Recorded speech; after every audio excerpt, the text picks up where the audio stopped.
Hello नमस्कार प्यारे विद्यार्थियों, कैसे हैं आप सभी। तो मैं केएस नवल आप सभी का आपके अपने परिवार SWN परिवार पर हार्दिक स्वागत करता हूं। आशा करता हूं आप सभी अच्छे होंगे, आपकी पढ़ाई बहुत ही मस्त चली होगी, अच्छे से आप अपनी पढ़ाई कंप्लीट कर रहे होंगे। देखिए साथियों, आज हम बात करने जा रहे हैं आपका CAPF, आपका SCM और आपका ASI की जो आपकी भर्ती चल रही है आपकी। इसमें आपके कितने आपके फॉर्म आपके भर चुके हैं, आपके आपका लास्ट डेट आपके आज ही है। कितने आपके फॉर्म आपके भर चुके हैं, कितना आपका कंपटीशन बनेगा, कितना आपका कंपटीशन नहीं बनेगा। तो पहले साथ याद रखिएगा एक चीज बात का, यदि आपको सिलेक्शन लेना है तो सिलेक्शन यदि आपको लेना है तो अच्छे लेवल से आपको पढ़ाई करनी पड़ेगी, क्योंकि इस समय कंपटीशन का दौर है। किसी भी बच्चे को बिल्कुल हल्के में ना लें, सभी बच्चे आपके पढ़ते हैं। इसमें यदि बात करते हैं कंपटीशन, इसमें ऐसा क्यों रहेगा, कंपटीशन इसका रहेगा तो आपका GS की वजह से रहेगा, क्योंकि GS इसमें है नहीं और GS में आपका कंपटीशन अलग होता है और GS ही इसमें है नहीं। तो बाकी जितने भी सब्जेक्ट बचती हैं तो इसमें नॉर्मली सब्जेक्ट आती हैं, इतनी ज़्यादा हाई नहीं आती हैं। मैं आपको ये भी स्टडी आपको बताऊंगा कि आप हमें एग्जाम को कैसे पास करेंगे, कैसे बच्चा 85 से 90 क्वेश्चन तक पहुंच सकता है, यानी कि 90 प्लस क्वेश्चन भी बच्चे के आराम से आ सकते हैं, कोई भी इसमें दिक्कत नहीं आएगी। तो वीडियो के लास्ट तक बने रहेगा। यदि वीडियो आपको पसंद आती है तो आप हमारे चैनल को सब्सक्राइब जरूर कीजिएगा। इसमें आपके लिए हम ऑफर भी बहुत अच्छा देंगे। देखिए साथियों, यदि जो भी बच्चा SCM या ASI के लिए भर्ती के लिए तैयारी कर रहा है तो उन बच्चों के लिए बिल्कुल फ्री ऑफ कॉस्ट बैच है। इसका आपसे एक भी शुल्क, एक भी रुपया आपसे बिल्कुल भी नहीं लिया जाएगा। यदि आपको ये फ्री बैच आपको चाहिए तो आप हमें इस नंबर पे 9557807448 पे आप हमें व्हाट्सअप कर सकते हैं, या फिर नीचे आपका डिस्क्रिप्शन में आपको लिंक है टेलीग्राम की, आप उस पर जाइएगा, वहां से आप कांटेक्ट कर सकते हैं। हम आपका टेलीग्राम के माध्यम से, इंस्टाग्राम के माध्यम से, आपका व्हाट्सअप के माध्यम से, तो कहीं के माध्यम से आप हमें कांटेक्ट कर सकते हैं। अब इसमें बात करते हैं कितने आपके फॉर्म भरे गए, कितने आपके फॉर्म नहीं भरे गए। लेकिन वीडियो को सभी बच्चे शेयर कर दीजिएगा, जिससे आपका फ्री बैच का सभी बच्चे आपका लाभ उठा सकें। देखिए साथियों, इसमें यदि हम बात करते हैं आज का जो आपका डाटा है, यानी कि आपका फॉर्म जो आपके, यानी कि 7,60,000 के लगभग अब से फॉर्म भर चुके हैं। यानी कि हम मान लेते हैं कि मान लीजिए कि 8 लाख के समथिंग आपके फॉर्म इसमें भरे ही। तो 8 लाख के समथिंग इसमें फॉर्म भरे। यदि आपको इसमें बात करते हैं तो आपका PST और PET और आपका रिटर्न, आपके दो ही प्रोसेस में है। यदि इसमें बात करते हैं आपका कितना आपका प्रोसेस में वो लगेगा, ये देखिए। सबसे पहले यदि मैं बात करता हूँ, 8 लाख बच्चों ने फॉर्म भरा, तो कोई भी भर्ती हो, कोई भी भर्ती ऐसी नहीं है जिसमें आपका 100 में से 100 बच्चे आपके पेपर देने जाए या फिजिकल देने जाए। उसमें से ऐसा होता है कि 80%, 85%, 75%। कुछ वैकेंसी तो ऐसी रही है जिसमें आपका 50% भी बच्चे नहीं पहुंचे। जैसे आपने देखा होगा 2019 में आपकी ग्रुप डी की वैकेंसी आई थी रेलवे में।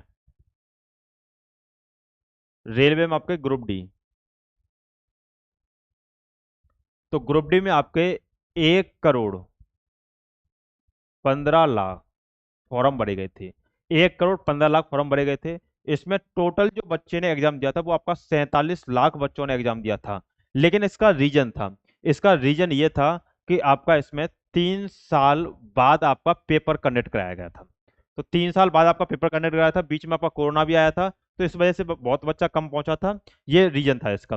यानी कि जिन्होंने फॉर्म भरा था वो आपको ऐसा भी तो हो गया कंपनी में लग गए या किसी अदर वैकेंसी में लग गए। भाई पुलिस की 2 वैकेंसी गई थी उसके बाद, यानी कि आपका यू पुलिस की 2 वैकेंसी की आपकी गई थी, एक आपका 41,000, एक आपकी 49,000। तो 2 वैकेंसी आपकी पुलिस की गई थी। GD की आपकी बहुत बड़ी वैकेंसी गई थी, शायद 75,000 के लमसम आपकी वैकेंसी, 70-75,000 के लमसम। तो एक बड़ी बड़ी वैकेंसी वहां से निकल चुकी थी। तो आपका ये बचे थे, तो बच्चे बहुत कम बचे थे इसमें, 47 लाख के लमसम आपके बच्चे बचे थे जिन्होंने पेपर दिया था। तो यही डाटा को यदि हम यहाँ लगाते हैं, लेकिन इस डाटा को हम यहाँ उपयोग नहीं कर सकते क्योंकि भाई ये डाटा आपका 3 साल बाद आपका पेपर हुआ था। लेकिन यहाँ देखते हैं, मान लेते हैं हम कि 8 लाख बच्चों में से मान लीजिए 7 लाख, भाई 1 लाख ही हम कम कर सकते हैं क्योंकि आपका ये जल्दी ही होगा, 1 महीने के अंदर हो जाएगा, यानी कि 1 डेढ़ महीने के अंदर फिजिकल आपका। तो यानी कि ये जल्दी है, तो हम 7 लाख बच्चे देखते हैं कि 7 लाख बच्चे फिजिकल में पहुंचते हैं। 7 लाख बच्चे यदि फिजिकल में पहुंचते हैं तो फिक्स होता है कि 7 लाख बच्चे यदि आपके फिजिकल में पहुंचे, वह 7 लाख बच्चे पहुंचेंगे नहीं, वही आपका 6 लाख के लमसम आपके फॉर्म पहुंचते हैं आपका। यानी कि 20% हम घटा के भी चलते हैं। तो 20% यदि आप घटाओगे भी तो आपका, यानी कि 6 लाख, 6 लाख से ऊपर यदि बच्चे पहुंचेंगे तो इतने ही पहुंचते, ज्यादा पहुंचेंगे नहीं वैसे। 7 लाख बच्चे यानी कि मान लो फिजिकल दिया, तो 7 लाख बच्चों ने यदि मान लो फिजिकल दिया। अब ऐसा तो है नहीं, जितने बच्चे आपके फिजिकल में क्वालिफाई हो गए, मान लीजिए 7 लाख में से मान लीजिए 5 लाख बच्चे फिजिकल में क्वालिफाई हुए, 5 लाख बच्चे फिजिकल में क्या हो गए जी, पास हो गए। अब 5 लाख बच्चे, क्या इसका क्राइटेरिया कि कितना आपका पास होना कितना नहीं होना है? ऐसा कोई क्राइटेरिया नहीं है कि इतने गुना पास होंगे इतने नहीं होंगे। जिसने फिजिकल पास कर लिया, जो आपका टाइमिंग वगैरह है उसमें आपका, तो वो आपका पेपर देगा देगा, ये ध्यान रखना, रिटर्न एग्जाम वो आपका देगा ही देगा, क्योंकि 5 लाख बच्चे आपका रिटर्न एग्जाम देंगे। अब 5 लाख में से फिक्स नहीं होता कि 5 लाख के 5 लाख जाएंगे। किसी को मान लीजिए लेट हो गया, किसी को मान लीजिए आपका तबीयत खराब हो गई, तो इस वजह से मान लीजिए यदि 4 लाख बच्चे यदि पेपर देते हैं, तो 4 लाख बच्चे यदि पेपर देते हैं तो आपकी 1500 के लमसम आपकी वैकेंसी है। तो 4 लाख में आपका 1500 वैकेंसी, तो कंपटीशन यहाँ बहुत हाई बनेगा। मैंने आपको बताया सभी बच्चा पढ़ रहा है। इसमें यदि हम बात करते हैं 4 लाख में से फिक्स होता है, कोई भी वैकेंसी ऐसी नहीं है।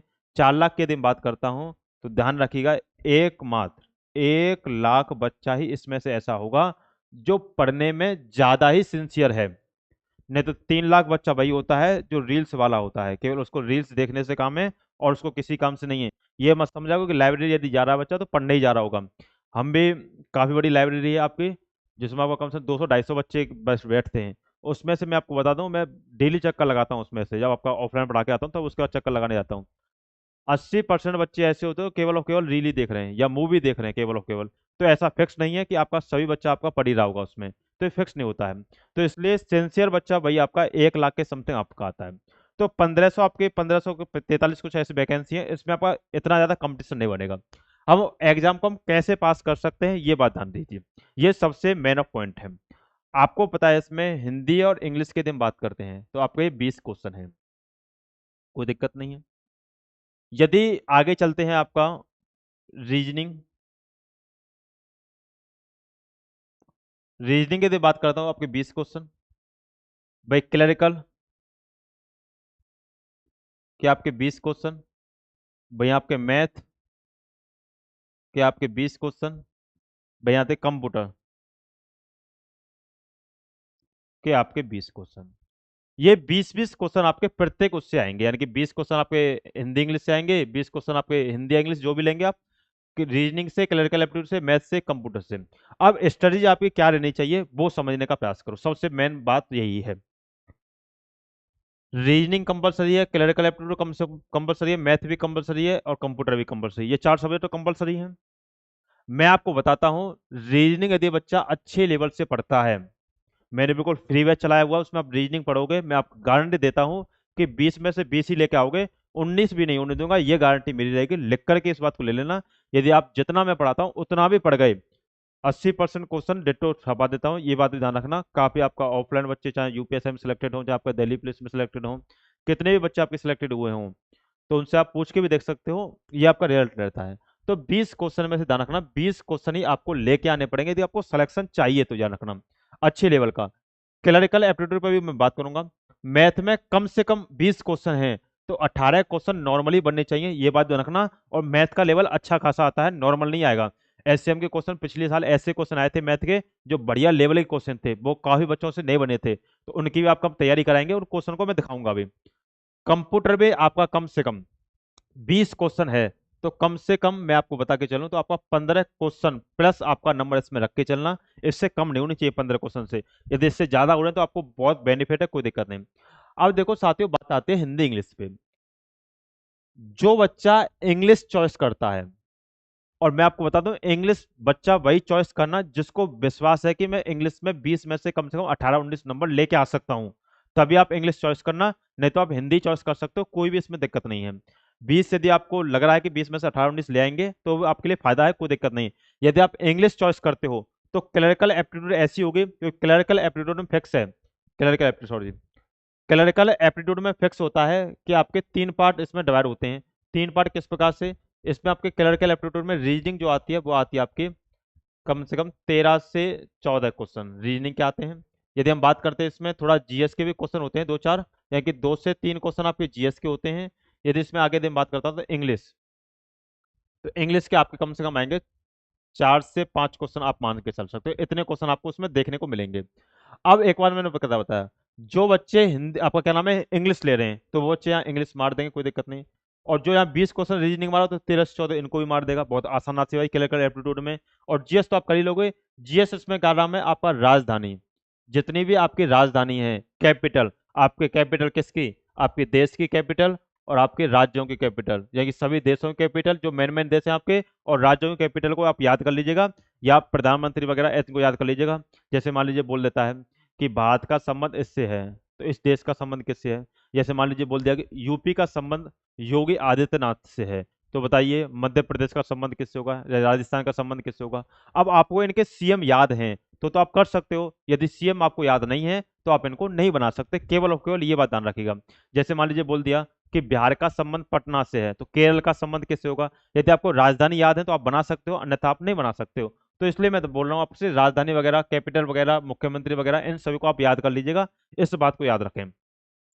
बाकी अब आते हैं, जो बच्चा हिंदी चॉइस करता है, यानी कि जिसकी इंग्लिश कमजोर है, इंग्लिश ऐसी है जिसकी के बाद लीजिए 8-10 क्वेश्चन बना देगा, 10-12 क्वेश्चन बना देगा, तो वो इंग्लिश नहीं ले, फिर वो हिंदी चॉइस करे। यदि वो हिंदी चॉइस कर रहा है और उसकी इंग्लिश ऐसी कि 3-4 क्वेश्चन वो बना देगा, तो वो इसमें मार जाएगा हाथ, कोई दिक्कत नहीं। जो 4-5 क्वेश्चन आपके क्लरिकल एप्टीट्यूड में इंग्लिश के आएंगे उसमें मार जाएगा हाथ, कोई दिक्कत नहीं। अब जिसकी इंग्लिश बिल्कुल भी खराब है, तो तुक्का से नंबर आ सकता है, एक आध दो इसमें, नहीं तो नहीं आ पाएगा, ये ध्यान रखना। अब मैं आपको इसमें जोड़ के बता दे रहा हूँ भाई, जिसके जो भी सब्जेक्ट बढ़िया हो, लेकिन सब्जेक्ट में 17 से 18 क्वेश्चन रखना कम से कम, इतना याद रखिएगा, एक बार में सिलेक्शन होगा। कोई भी यदि डाउट होता है, कोई भी यदि आपको दिक्कत होती है, तो आप मुझे डायरेक्ट इस नंबर पर व्हाट्सअप कर लेना, 9557807448 पे। अब इसमें देखो आगे कितने नंबर बन गए, ये देखो। मान लो आप इसमें भी चलो पूरे नहीं लेके आए, आपने 18 क्वेश्चन ही मान लो सही किए, 18 वैसे करोगे नहीं, 19-20 तो नॉर्मल हो जाते हैं भाई। 17 और मान लो 20, कितने जाएंगे? 37, एक नंबर कम मान लो, चलो 36। तो 36, और मान लीजिए यहाँ आपने कट पिटा के मान लो 17 क्वेश्चन सही कर दिए, तो 36 और 17 कितने जाएंगे? 53। 53 और 15, हाँ जी, 53 और 15 कितने जाएंगे? 68। 68 और 10 78, और 8 कितने जाएंगे जी? 86। यानी कि 86 क्वेश्चन आपके इसमें सही हो जाएंगे। थोड़ा बहुत आपको नॉर्मलाइजेशन भी इसमें मिलेगा भाई, इसमें थोड़ा नॉर्मलाइजेशन भी मिलेगा, नॉर्मलाइजेशन मिलेगा, मैं आपको बता रहा हूँ इतना। यदि आप क्वेश्चन बना के आओगे, नॉर्मलाइजेशन मिलेगा, तो आपको कोई भी रोकने वाला नहीं है। एक बात ध्यान रखिएगा, एग्जाम निकालना नॉलेज के ऊपर डिपेंड नहीं करता है, नॉलेज तो आपको चाहिए चाहिए, साथ के साथ आपको अप्रोच भी पता होना चाहिए कि अप्रोच हमें कौन सी लगानी है, टाइम अप्रोच भी होनी चाहिए साथ के साथ, यानी कौन सी अप्रोच हमें किस प्रकार से लगानी है, किस प्रकार के क्वेश्चन को हमें अटेम्प्ट करना है, किस प्रकार का क्वेश्चन को हमें अटेम्प्ट नहीं करना है, ये अप्रोच ही मेन होती है। सिलेक्शन यदि चाहिए, सिलेक्शन के साथ साथ आपको नॉलेज के साथ साथ आपको अप्रोच आपकी बहुत अच्छी होनी चाहिए, तो आपका एक बार में सिलेक्शन होगा, दूसरी बार में आपको अटेम्प्ट कभी करना नहीं पड़ेगा। तो दाना के साथियों, यदि एक बार में आपको यदि सिलेक्शन चाहिए, तो आपको डेली आपकी क्लरिकल एप्टीट्यूड क्लास होती है, रीजनिंग की होती है, मैथ की, कंप्यूटर की, सभी क्लासेज आपकी ओपन है। तो आप हमें इस नंबर व्हाट्सअप कर सकते हो, 9557807448 पे। और फ्री बैच के लिए आप सबसे ज़्यादा पहले एक काम करिए, क्योंकि आप सहयोग करोगे तो आपके सहयोग से ही हमें, तो एक बार वीडियो को जितना हो ज़्यादा से ज़्यादा शेयर कर दीजिएगा सभी साथियों तक, जितने भी प्यारे बच्चे आपके बीएसएफ, आपका सीएपीएफ की, जो बीएसएफ की आपकी वैकेंसी आई है, एससीएम आपका एएसआई की तैयारी कर रहे हैं, तो उन सभी का आपका लाभ हो सके। यानी कि यदि दूसरों का लाभ करोगे तो आपका खुद का लाभ होगा, कोई भी दिक्कत नहीं है। ऐसा कोई नहीं होता है कि हम यदि 2 क्वेश्चन किसी को बता देंगे तो हमारा सिलेक्शन रुक जाएगा, नहीं रुकेगा भाई, किसी एक बच्चे के सिलेक्शन से आपका सिलेक्शन नहीं रुकता है। ऐसी मन में धारणा बिल्कुल भी ना बनाया करें।